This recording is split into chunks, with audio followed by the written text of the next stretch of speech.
காயங்கள் மறைந்து அன்பை விதைத்தால் புதிய சமுதாயம் படைக்கலாம். கிறிஸ்தியேசுவில் அன்புமிக்க சகோதர சகோதரிகளே, இன்று நாம் தாயாம் திருவையோடு இணைந்து பொது காலத்தின் 17வது வாரத்திலே இன்றைய இறை வார்த்தை பகுதியானது காயங்களை மாற்றி நாம் பிறரை அன்பு செய்தால் புதிய சமுதாயம் உருவாக்க முடியும் என்பதை ஆண்டவர் இந்த நாளிலே நமக்கு கற்றுத்தரக்கூடியவராக இருக்கிறார்.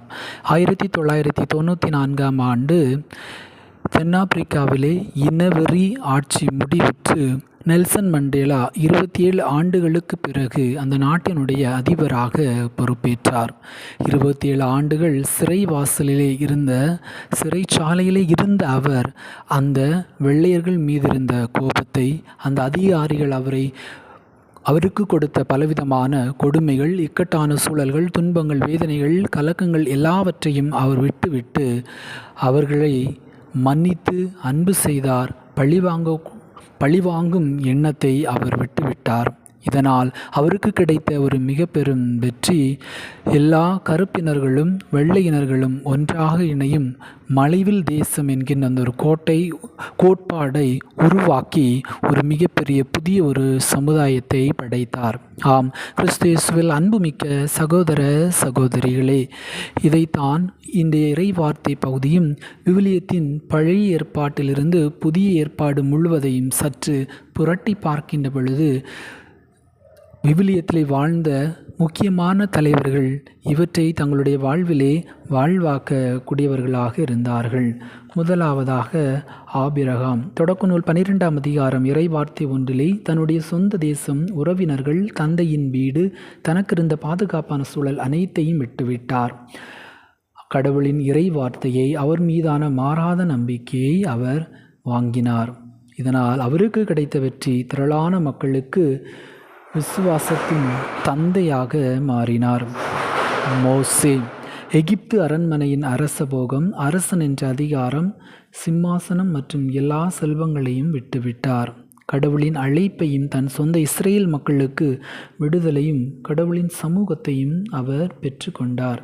இதனால் அவருக்கு கிடைத்த வெற்றி எகிப்தின் அடிமைத்தனத்திலிருந்து இஸ்ராயல் மக்களை மீட்டு உலகிற்கு மிக சிறந்த தலைவராக மாறினார். ரூத். தன் சொந்த தாய்நாடு, அந்நிய தெய்வங்கள் மற்றும் தன் எதிர்கால பாதுகாப்பு அனைத்தையும் விட்டுவிட்டார். உண்மையான இறை நம்பிக்கை, மாமியார் மீது நேர்மையான அன்பு மற்றும் கடவுளின் உறவை பெற்றுக்கொண்டார். இதனால் அவருக்கு கிடைத்த வெற்றி ஒரு அந்நிய பெண்ணாக இருந்தாலும் தாவீது அரசர் இயேசு கிறிஸ்துவின் வம்ச வழியில் இடம்பெறும் உயர்ந்த பாக்கியத்தை பெற்றார் என்பதை ரூத் 1ஆம் அதிகாரம் 16 இறை வார்த்தை பகுதியானது நமக்கு தெளிவாக எடுத்துரைக்கிறது. புதிய ஏற்பாட்டிலே பேதுரு மற்றும் அவருடைய சீடர்கள் ஆண்டவர் இயேசு கடற்கரையோரமாக செல்கின்ற பொழுது பேதுருவும் அவருடைய சீடர்களும் மீன்களை பிடித்து கொண்டிருந்தார்கள். ஆண்டவர் இயேசு அவர்களை அழைத்து வலைகளை அவர்கள் விட்டு மனிதர்களை பிடிப்பவராக மாற்றினார். இவ்வாறு அவர்கள் தங்களுடைய வாழ்விலே கடவுளின் அரசாட்சியையும் கடவுளின் பணிச்சையும் அருளையும் பெற்றனர். இதனால் அவர்களுக்கு கிடைத்த வெற்றி சாதாரண மீனவர்களாக இருந்தவர்கள் உலகையே தலைகீழாக மாற்றி இறை வார்த்தையை பரப்பி வரலாற்றில் அப்போஸ்தலர்கள் என்ற பெயரை பெற்றார்கள். திருத்தூதர் பவுல் சமய தலைவராக யூத சமயத்தின் மீது தனக்கிருந்த வெறியின் காரணமாக பரிசேயர் என்ற பெருமையை விட்டுவிட்டு யூத சமூகத்தில் கிடைத்த அதிகாரம் அனைத்தையும் குப்பை என கருதினார். இயேசு கிறிஸ்துவின் அன்பை, இறை வார்த்தையை விலைக்கு வாங்கினார். இதனால் அவர் புதிய ஏற்பாட்டிலே பல திருமுகங்களை எழுதக்கூடியவராகவும் திருச்சபையினுடைய 2 தூண்களிலே ஒரு முக்கியமான தூணாகவும் இவர் விளங்கினார். இன்றைய நற்செய்தியிலே மத்தேயு நற்செய்தி 13ஆம் அதிகாரம் 44 முதல் 52 வரை உள்ள அந்த இறை வார்த்தையிலே ஆண்டவர் இயேசு கிறிஸ்து ஒருவர் தன்னிடம் இருந்த நிலத்திலே ஒரு மிகப்பெரிய செல்வத்தை காணக்கூடியவராக இருக்கிறார். அவற்றை கண்டவுடனே அவற்றை மறைத்து வைத்துவிட்டு எல்லாவற்றையும் விட்டுவிட்டு அந்த விலை உயர்ந்த முத்தை வாங்கக்கூடியவராக இருக்கிறார். இப்படி அவர் தன்னுடைய வாழ்வில் இருந்த தேவையில்லாத எல்லாவற்றையும் விட்டுவிட்டு இயேசு என்ற செல்வத்தை பற்றி கொண்டார். இதனால் அவர் வெற்றி பெற்ற மனிதராக மாறினார்.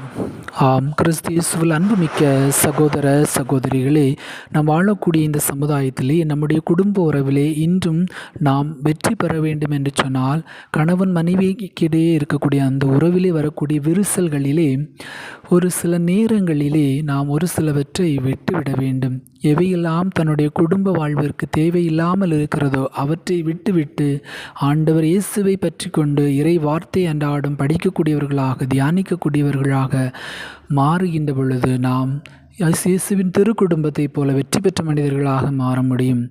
புதிய சமுதாயத்தையும் இந்த மண்ணிலே கட்டியெழுப்ப முடியும். எனவே இதற்கு தேவையான அருள் வேண்டி நாம் இறைவன் நோக்கி மன்றாடுவோம். எல்லாமல்ல இறைவன் தந்தை, மகன், தூய ஆவி உங்களை நிறைவாக ஆசீர்வதிப்பாராக. ஆமேன்.